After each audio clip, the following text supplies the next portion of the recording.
Hey, while everyone's snowed in, I just wanted to go over briefly some talk about like slings. It's just one of the topics that I decided to talk about for today. Um, I know that the standard like military like 2 point sling, it's okay for kind of like admin tasks, but for like actual training and like weapon manipulation, it's not so great. Namely because like even when you like pay out the sling all the way to like its maximum like length, um, it doesn't really give you that much room. Like it's basically as tight as this sling is now, with nothing on, and it basically becomes like unusable with when you start like wearing kit. And I know I'm not wearing kit. It's I should, but it's all packed up because of I'm going to school like in 2 days. But I digress. Basically wanted to show you is what I think is like one of the better like top tier options for slings, and it doesn't have to be necessarily this one. This one happens to be a Viking Tactics VTAC sling, um, and it looks like this. Basically, all it is it's a 2 point sling, which means that it attaches here and it attaches here, and it has some hardware here that lets you basically adjust it quickly, and it has a keeper here, like a Velcro keeper that keeps the like whatever additional length the sling has attached. So the way it works is when you're slung into it, um, you've got it like this, and what this lets you do, this buckle here, is it lets you very quickly um, release it and make it loose, and then you can tighten it up and make it tight. So if you have one of these slings, what you'd find you'd be able to do is basically have kind of like, there's a couple things you can do. You can either have it like tightened up all the way, which you could do quickly, very quickly, and that will let you kind of like go hands on with stuff, do like administrative things, or like transition to a secondary. It doesn't have to be like all the way tight for that to happen.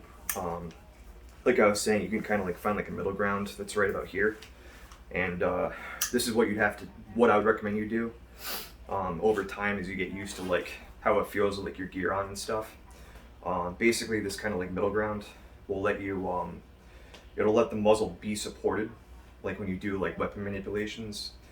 So like, for example, if I've got it like this, you can kind of tighten it to the point where it kind of assists with like keeping the muzzle supported when you're at the high ready or the low ready, as the case may be. And it also helps support the muzzle when you bring your weapon into your workspace for like magazine swaps, weapon manipulations for like malfunctions and stuff like that. It helps to keep it supported, so that way you're not like holding the weapon up like this with one hand. You can kind of let it hang, and the sling will support the muzzle. When you have it like this, it kind of gives you again like a good middle ground between like being able to support the muzzle and just like dropping it, letting it hang, and it's not going to really get in the way too much. Um, my preference is to have it like slung up basically on the front end, somewhere where it's not going to get in the way of like where you're holding the weapon up here, like on the far end.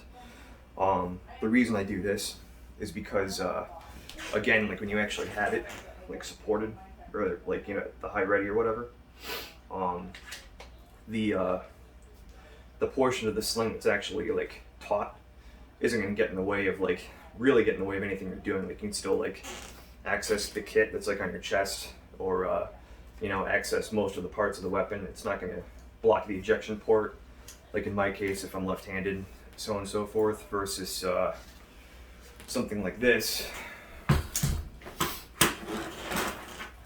And all weapons are clear, by the way, just to let you know. Yeah, so you've got something like this. I know this is like a totally different like platform, but same rules apply. If you have it where it's kind of like traditional, where like it's attached at the buttstock here, and then all the way out front, basically by the muzzle, you could potentially run into issues where you've got the weapon like this, and then when you bring it into your workspace, or if you're working off of the shoulder, you'll find that like You know, if you're trying to like get at the weapon from any direction, or if you're trying to access your kit, this portion of the sling that's taught here might get into your way, depending on you know, what you're trying to accomplish. And that may not necessarily be true depending on what you're used to. It's just my recommendation that you attach the sling in a manner that it's not going to get into the way of what you're doing. All of the other types of slings that you'll find, like the wolf hooks, single point slings, 3-point slings. Honestly, I think all those slings are trash. The single point slings and like the wolf hooks, which are just kind of like little like fast X buckles, are just gonna like hang the weapon like off your kit. All those things suck. They don't support your muzzle. When you move around and you just let the weapon go, they'll bang into like your knees and your dick. And then the 3-point slings are just it's like a 2-point sling with extra steps. Like there's a lot of extra material.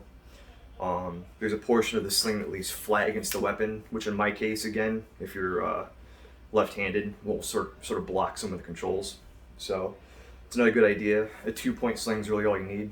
And then the other point I forgot to mention when I was discussing the manipulation of the sling is what you're able to do is if you don't have like a quick release or something like that, you just pull this part of the sling and it pays out all the slack, and that lets you escape the weapon pretty easily, so it doesn't like get tangled on your kit when you're taking it off and stuff.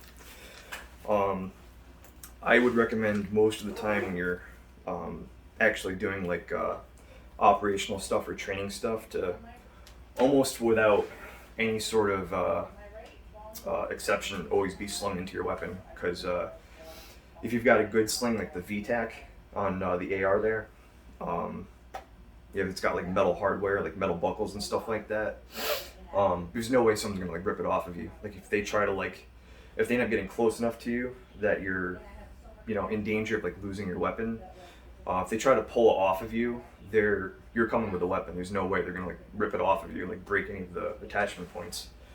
And similarly, like if something happens to you, like your weapon gets caught on something and then whatever, it's not gonna break off of you. Like you're just gonna always retain the weapon no matter what, even if your hands are off of it. So that's my 2 cents. If anyone has anything to add on that or any questions, feel free to throw something out there. Thank you.